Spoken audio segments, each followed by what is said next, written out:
ስንሞት ሬሳችን አጽማችን የሚቀበርበት ሀገር ነውና ጤና ይስጥልኝ የተከበራችሁና የተወደዳችሁ የእውነት ሚዲያ ቤተሰቦቻችን ለዛሬ የመራረጥናቸውን ትኩስና አሁናዊ መረጃዎቻችንን አሰባስበን ወደ እናንተ ቀርበናል። በዓለም አቀፍ ደረጃ በእጅጉ አነጋጋሪ የሆነው በደቡብ አፍሪካ ጸረ ስደተኞች ተቃውሞ ፍራቻ በርካታ ሱቆች ተዘግተዋል፣ ተዘርፈዋል። ይህንን ጉዳይ በዛሬው ትኩስ መረጃችን ይዘነዋል፣ ተሰሙታላችሁ። የኢትዮጵያ ሰቆቃና ስደተኞች መግቢያ መውጫ ማጣቱም ጉዳይ በዝርዝር ትመለከቱታላችሁ። እነዚህንና ሌሎች ትኩስና አሁናዊ መረጃዎችን በዝርዝር እናስደምጣችኋለን። ከመረጃዎችና ከዜናዎቻችን ጋር አብራችሁ እንድትቆዩ በአክብሮት ጋበዝን። ቀዳሚ ወዳደረግነው ጉዳያችን አለፍን። የኢትዮጵያንን የዱባይ ማስጠንቀቂያ ጉዳይ አስቀድም ነው። ዱባይ ለኢትዮጵያውያን ማስጠንቀቂያ ሰጠች። የዱባይ ፖሊስ በኢትዮጵያውያን ላይ የመጨረሻ ጥብቅ ማስጠንቀቂያን አውጥቷል። በተባበሩት አረብ ኤሚሬቶች የሚኖሩ ኢትዮጵያውያን በዲጂታል መድረኮች በሚያደርጓቸው እንቅስቃሴዎች ላይ ጥንቃቄ እንዲያደርጉ የዱባይ ፖሊስና የኢትዮጵያ ቆንጽላ ጽሕፈት ቤት ነው ጥብቅ ማስጠንቀቂያውን ያስተላለፈው። ይህ ማስጠንቀቂያ የተሰጠው በትውልድ ኢትዮጵያውያን መካከል በማህበራዊ ሚዲያ ላይ እየተደረጉ ያሉ አንዳንድ ህገወጥ ድርጊቶችን ለመከላከልና ጥቃቶችን ለመመከት ነው ሲልም አስታውቋል። የዱባይ ፖሊስና የኢትዮጵያ ቆንጽላ ጽሕፈት ቤት በጋራ ባዘጋጀው መድረክ እንደተገለጸው በአረብ ኤሚሬቶች የሳይበር ወንጀል ህግ መሰረት የሚከተሉት ድርጊቶች ከፍተኛ ቅጣት የሚያስከትሉ በመሆናቸው ኢትዮጵያውያንን አስጠንቅቀዋል። የጥላቻ ንግግር በማህበረሰብ መካከል መከፋፈልን፣ ጥላቻንና ንቀትን የሚያንጸባርቁ የብሔር ፖለቲካ እንቅስቃሴዎችን ወይም ቅስቀሳዎችን ሶሻል ሚዲያ ላይ መለጠፍ በጥብቅ የተከለከለ ነው። ስድብና ስም ማጥፋት፣ ግለሰቦችን ወይም ተቋማትን በቪዲዮ በጽሁፍ አሊያም በኮሜንት መዝለፍና ስም ማጥፋት በህግ የተከለከለ ነው። ያለ ፍቃድ መረጃ ማውጣት፣ የግለሰቦችን ግላዊነት የሚነኩ ምስሎችን፣ ቪዲዮዎችን ወይም መረጃዎችን ያለ ፍቃድ ማሰራጨት በህግ ከሚያስቀጡ ጥብቅ ጉዳዮች ነው ብላለች ዱባይ። የገንዘብ ማሰባሰቢያ ያለ መንግስት ፍቃድ በማህበራዊ ሚዲያ በኩል በስምምነት ገንዘብ ማሰባሰብ በኤሚሬትስ ህግ እጅጉን በጥብቅ የተከለከለ ነው ብላለች። ወደ ተከታዩ ጉዳይ ያለፈን። ከ3800 በላይ ሰዎች ከህገወጥ መንገድና ድንበር መሻገር ጋር ተያይዞ 133 ሰዎች ለሞት ሲዳረጉ 116 ሴቶች ደግሞ ላስገድዶ መድፈር ወንጀል የዳረጉ ግለሰቦች በህግ ፊት ቀረቡ። የኢትዮጵያ ፌዴራል ፖሊስ ባደረገው ውስብስብና ድንበር ተሻጋሪ ኦፕሬሽን በሰው መግደል ወንጀል ጠርጥረው በቁጥጥር ስር የዋሉት ይትባረክ ዳዊት ክብሮምና ግብረ አበሮቹ ገዳይ በፍርድ ቤት ጉዳያቸው እየታየ ይገኛል። ይህንን ጉዳይ ከዚህ ቀደም በተለያዩ መረጃዎች መጥቀሳችን ይታወሳል። ይህ ተጠርጣሪ በዓለም አቀፍ ደረጃ ሬድ ኖቲስ ሲፈለግ የቆየና በተለያዩ ሀገራት 8 ያህል የሐሰት ስሞች ይትባረክ ክብሮም፣ ጳውሎስ አድሃኖም፣ አህመድ ሙኒርና ሌሎችንም በመጠቀም የወንጀል መረቡን ሲዘረጋ የቆየ ግለሰብ መሆኑም ተገልጿል።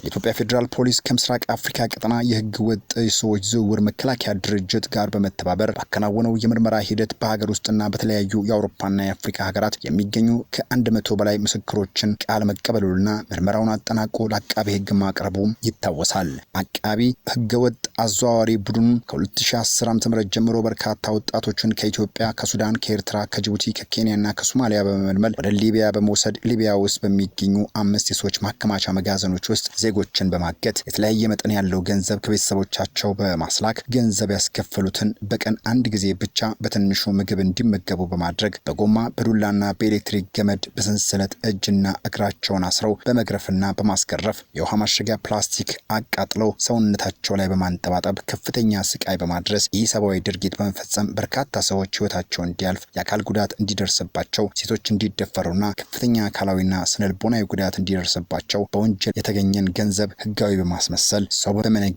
ወንጀል ጭምር 16 ክሶች መስርተዋል። አቃቢ ህግ የክስ መዝገብ የተካተቱትን በአጠቃላይ 11 ተከሳሾች ሲሆኑ ጉዳያቸው ላለፉት 3 ወራት በፍርድ ሂደት ላይ ይገኛል። ክስ ከተመሰረተባቸው መጋቢት ወር ጀምሮ የዋስትና መብቶቻቸውን ተከትሎ ማረሚያ ቤት ሆነው ጉዳያቸውን የሚከታተሉ 6 ሲሆኑ 5 ተከሳሾች ደግሞ በሌሉበት ክስ ተመስርቶባቸዋል። የአቃቤ ህግ የክስ መዝገብ እንደሚያስረዳው ተከሳሾቹ 3887 ሰዎች በህገወጥ መንገድ ድንበር እንዲሻገሩ በማድረግና በሊቢያ በማገት ከእያንዳንዳቸው 750 ሺህ እስከ 1.5 ሚሊዮን ብር ቤተሰቦቻቸውን እንዲከፍሉ በማስገደድ በአጠቃላይ ከ4 ቢሊዮን ብር በላይ ሰብስበዋል። የፈጸሙት በህገወጥ የሰው መነገድ ወንጀሎች ምክንያትም 133 ሰዎች በከባድ ድብደባ ለሞት የተደረጉ ሲሆን 117 16 ሴቶች ደግሞ ለአስገድዶ መድፈር ወንጀል ተዳርገዋል። ተከሳሾቹ አቃቤ ሕግ የመሰረተው ክስ ላይ መቃወሚያ ያቀረቡ ሲሆን አቃቤ ሕግም የተከሳሾችን የክስ መቃወሚያ ላይ በዛሬው ዕለት በዋለ ችሎት መልስ ሰጥቷል። የአቃቤ ሕግን ምላሽ የተቀበለው የፌዴራል ከፍተኛ ፍርድ ቤት ልደታ ምድብ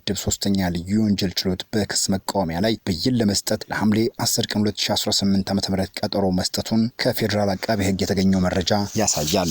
በርካቶች የዚህን የወንጀል ክስ መጨረሻ ለመስማት ጓጉተዋል። በዚህ ሁሉ ወንጀል የተከሰሱና የተጠረጠሩ ግለሰቦች ገና የሕግ በላይነት የሚታይበትና ሌሎችን የሚያስተምር የብዙሃንን እንባ የሚተካ ፍርድን እንደሚጠብቁ አንዳንዶች በማህበራዊ ሚዲያ ላይ በሰጡት አስተያየት ለመረዳት ችለናል። የነዳጅ ዋጋን በአስቸኳይ ቀንሱ አሉ የአሜሪካው ፕሬዝዳንት ዶናልድ ትራምፕ። ይህ ጉዳይ በቀጥታ አከፋፋዮችና ማደያዎች ላይ የተሰነዘረ ነው። የአሜሪካው ፕሬዝዳንት ዶናልድ ትራምፕ በሀገሪቱ የሚገኙ የነዳጅ ችርቻሮ ነጋዴዎችና ማደያዎች የሚሸጡትን የነዳጅ ዋጋ በአስቸኳይና ያለምንም መዘግየት እንዲቀንሱ ጥብቅ ትዕዛዝን አስተላልፈዋል። ፕሬዝዳንቱ ባስተላለፉት ይፋዊ መልእክት በአሁኑ ወቅት አንድ ብሬል ድፍድፍ ዘይት በዓለም ገበያ $68 አካባቢ እየተሸጠ ባለበት የገበያው አቅጣጫም ወደ ታች እያሽቆለቆለ በሚገኝበት ሁኔታ ላይ ቸርቻሪዎች የሚያስከፍሉት ዋጋ እጅግ በጣም ከፍተኛ መሆኑን ገልጸዋል። በመሆኑም ነጋዴዎች ለዚህ መግለጫ ፈጣን ምላሽ በመስጠት ትክክለኛውን ነገር ማድረግ እንዳለባቸው ያሳሰቡት የአሜሪካው ፕሬዝዳንት ዶናልድ ትራምፕ ለታላቁ የአሜሪካ ሕዝብ ስትሉ ዋጋቸውን በአስቸኳይ ቀንሱ በማለት ትዕዛዝ ሰጥተዋል። ከትዕዛዙ ጋር በተያያዘም ፍጹም ሕገወጥ የሆነውንና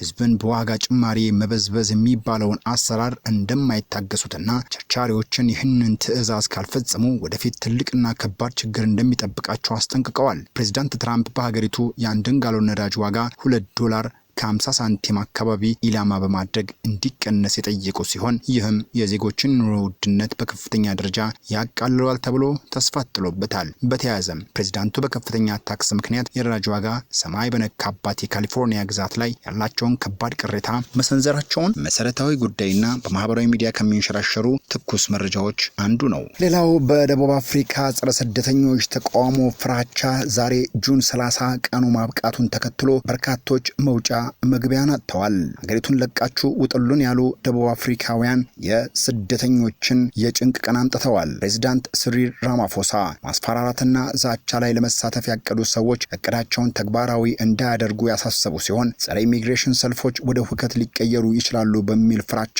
በመላው ሳውዝ አፍሪካ የፖሊስ መኮንኖች ተሰማርተው ይገኛሉ። የታቀዱ የተቃውሞ ሰልፎች ሁሉም ህጋዊ ሰነድ የሌላቸው የውጭ ሀገር ዜጎች ሀገሪቱን ለቀው እንዲወጡ በዘመቻ አራማጆች የተቀመጡትን የጊዜ ገደብ ተከትሎ ሊከሰቱ እንደሚችሉ ይጠበቃል። ብዙዎች ከጥቃትና ማስፈራሪያ ለማምለጥ አስቀድመው ስደትን መርጠዋል። እስካሁን 25,000 የሚሆኑ ስደተኞች ሀገሪቱን ለቀው ተሰደዋል። አብዛኞቹ ከሌሎች የአፍሪካ ሀገራት የመጡ ናቸው። አንድ ሰነድ አልባ የማላዊ ዜጋ እንደተናገረው ከሆነ ደቡብ አፍሪካን ለቅቄ በመውጣቴ ብደሰትም 4 ትንንሽ ልጆቼን ትቼ በመሄዴ ልቤ ተሰብሯል ሲልም መደመጡን ቢቢሲ በዘገባው አስፍሮታል። የተቃውሞ ሰልፍ የታቀደባት ጆሃንስበርግ ከወትሮ በተለየ ጸጥ ረጭ ብላለች። ሰልፈኞች ሊሰበሰቡ በሚችሉበት አካባቢ ያሉ ሁሉ ሱቆች የተዘጉ ሲሆን የፖሊስ ኃይል በከተማዋ ዋና ዋና መንገዶች ላይ በከፍተኛ መጠን ሰፍሮ ጸጥታን ለማረጋጋት እየሰራ ይገኛል። በጆሃንስበርግ የተለያዩ ሱቆች ዘረፋ ተካሂዶባቸዋል። እስካሁን 5 ተጠርጣሪዎችና 5 ሲዘርፉ የነበሩ ሰዎች በደቡብ አፍሪካ ፖሊስ በቁጥጥር ስር መዋላቸውም ተነግሯል። እንደ ደቡብ አፍሪካ ፖሊስ ገለጻና እንደ ቢቢሲ ዘገባ ከሆነ 3 ሚሊዮን የሚሆኑ ህጋዊ ስደተኞች በደቡብ አፍሪካ ሲኖሩ አንዳንድ ስደተኞች ግን የተመዘገበ ሰነድና መረጃ እንደሌላቸው ተገልጿል። እስካሁን ከ50,000 የሚበልጡ አፍሪካውያን ስደተኞች በደቡብ አፍሪካ ፖሊስ በቁጥጥር ስር እንደሚገኙም ይታወቃል። በርካታ አፍሪካውያን ደቡብ አፍሪካን ለቀው ሳይወዱ በግዱ ሀብት ንብረታቸውን፣ ልጆቻቸውንም ጥለው ለመሰደድ ተገደዋል። ያሻው በአውሮፕላን አሊያም በመኪና ባገኘው ብቻ በባህርም ጭምር በማቋረጥ ከግድያና ከዘረፋ አሊያም ከድብደባ ለመትረፍ አገሪቱን ለቆ እግሬን አውጭኝ የሚልባት ደቡብ አፍሪካ መነካት እያስባላት ይገኛል። ይህ በዓለም አቀፍ መገናኛ ብዙሃን እጅግ ቀዳሚው መነጋገሪያ ትኩስ መረጃ ሆኗል። እኛም መረጃውን በዚህ መልኩ አደረስናችሁ። የተከበራችሁና የተወደዳችሁ ውድ የእውነት ሚዲያ ቤተሰቦቻችን ለአሁኑ ያልናቸው ትኩስ መረጃዎቻችን እነዚህ ነበሩ። በሌሎች አዳዲስና ትኩስ መረጃዎች ዳግም እንገናኛለን። ጤና ይስጥልኝ።